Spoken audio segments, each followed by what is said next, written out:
এই আইলাইনারটা অনেক বছর আগের, মানে বলতে গেলে আমার বয়স যতটা এই আইলাইনারের বয়সও ততটাই। এটা একদম আমার ছোটোবেলায় থাকে না যে আব্বুর সাথে শপিং মলে গেছি, তখন কিছু একটা কিনতে ইচ্ছা করেছে, তখন এটা আমি কিনেছি। এবং তখন আমি আইলাইনার দিতেও জানতাম না, কারণ একদম ছোট ছিলাম, একদম ছোট। সো আমার বয়স তখন কত হবে, 7-8। তখন আমি এই আইলাইনারটা কিনি। তো এটা খুব ইন্টারেস্টিং ছিল। এটার এক সাইডে হচ্ছে গ্লাস, এখান দিয়ে চোখটা দেখা যায়। তো যাই হোক, এটা আম্মুর কাছে ছিল।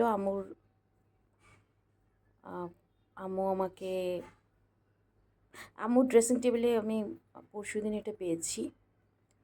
তো আমার কাছে এটা এটা পেয়েই আমি মানে মানে পেয়ে আমার কাছে মনে হয়েছে যে আমি অনেক কিছু পেয়ে গেছি, এবং এটা আমি ধরি একটা ইমোশনাল হয়ে গেছিলাম। এবং আমি অবচেতন মনে, মানে অবচেতন মন বলে কিনা জানি না, মানে এটা নিয়ে আমি আমার মানে পেয়ে আমি আমার খুব ইমোশনাল হয়ে গেছিলাম আর কি। যাই হোক।